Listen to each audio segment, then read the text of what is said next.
Have you ever seen a team that didn't work well together? I mean, we're here at the Joe Riley Stadium watching this team practice, and it's a well-oiled machine. You know, youth ministry is a lot like that. We're a team, and when we work well together, it's a really amazing thing to see. Last month, we talked all about spiritual health, and that's foundational for a youth leader. But I think important too is that we work as a team together. We lift up one another. We encourage one another. I don't know if you've ever seen the old TV show, The Lone Ranger. Now, I'm pretty sure actually many of you haven't. It's pretty old, the old hi-ho silver, Tonto, the whole bit. But if you stay in youth ministry long enough, you're going to see the Lone Ranger. And if you stay in it even longer, you're going to see that it really never ends well. I think there's a few really key points to us being a team and working well as a team together. The first is really simple. It's just to own the vision of the ministry.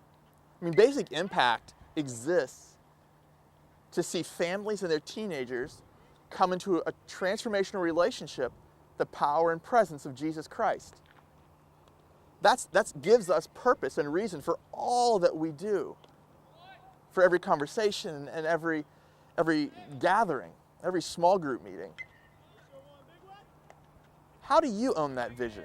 How are you playing your part in that? Because that's the second point, is that we support the ministry. I mean, we each have our roles to play. God's given us these gifts that are really different, but each one of them is vital to the ministry succeeding. So what's your part? If you see a need and you have some really creative way to fulfill that need, come talk to me. I really would love to know about it. Third, I would say actively participate as part of the team.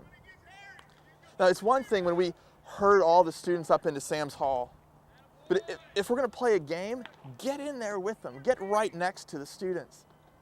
Get involved. If we're worshiping, if it's the time of worship, sing.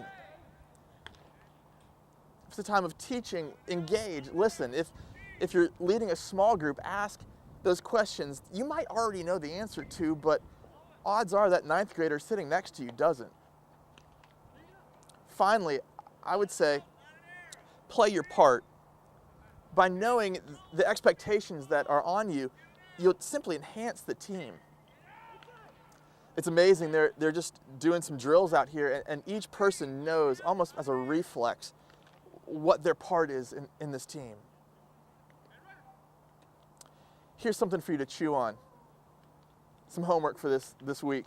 As you're thinking about team and this concept of the youth ministry team, think about the Bible, think biblically. You know, Jesus never sent anybody out on a solo mission.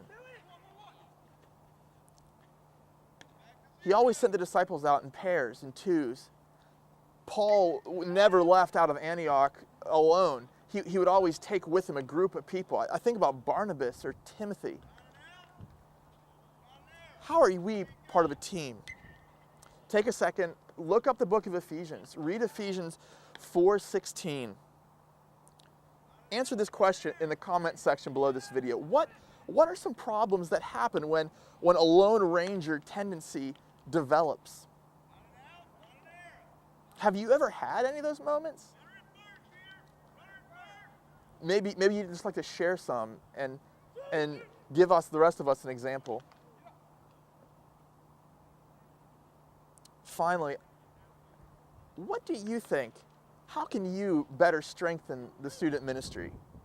I mean, it's a real amazing calling that we have, and we're really grateful that you're taking time to sharpen your youth ministry Swiss Army knife, to sharpen your skills as we work with teenagers, to see them, to see their families, to see Wando, to see Bishop England, to see high schools and middle schools come to know the transformational power and presence of Jesus. Thanks for what you're doing. Thanks for taking a few minutes. Hopefully we'll see you here at the ballpark sometime soon.